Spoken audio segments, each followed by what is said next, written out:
రోబోటిక్స్లో advantage ఏంటంటే ఈ bone cartilage cut చేయాల్సిన యాంగిల్స్, యాక్యురసీ, డెప్త్, మ్యాగ్నిట్యూడ్ ఇవన్నీ రోబోట్ ప్రిసిషన్తో డిసైడ్ చేస్తుంది అండ్ ఎగ్జిక్యూట్ కూడా చేస్తుంది. So that is the difference. So ఈ సింపుల్ అండర్స్టాండింగ్ కోసం ఇప్పుడు ఈ బోన్ మోడల్ ఉంది, ఈ జాయింట్ ఇక్కడ కూర్చోవాలి బట్ ఈ గ్యాప్ మీకు కనిపిస్తుంది ఇక్కడ.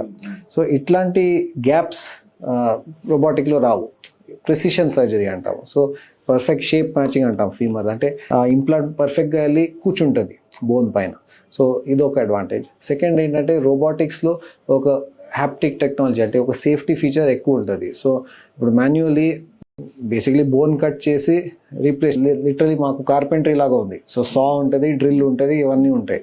సో సాతో కట్ చేయాలంటే ఆ సా ఇటు అటు ఎక్కడైనా వెళ్ళొచ్చు. సో ఈ పక్కన లిగమెంట్స్ కూడా కట్ అవ్వచ్చు, ఓకే, ఎక్స్ట్రా బోన్ కూడా కట్ అవ్వచ్చు. సో రోబోట్ అసిస్టెన్స్తో మెయిన్ అడ్వాంటేజ్ సేఫ్టీ. సో ఒక బౌండరీ ఇన్ స్పేస్ తయారు చేస్తుంది, హ్యాప్టిక్ బౌండరీ అంటాం దాన్ని. ఆ బౌండరీ క్రాస్ అవ్వదు. సో ఓవరాల్ పేషెంట్కి ఒక సేఫ్టీ ఫీచర్ ఎక్కువ ఉంటుంది. So because of all this, so accuracy, safety and tissue dissection తక్కువ ఉంది కాబట్టి రికవరీ కూడా కొంచెం ఫాస్టర్ ఉంటుంది. సో పోస్ట్ సర్జరీ మేము హాస్పిటల్లో చూస్తాము, pain of the patient non రోబోటిక్కి రోబోటిక్కి డెఫినెట్లీ తేడా ఉంటుంది.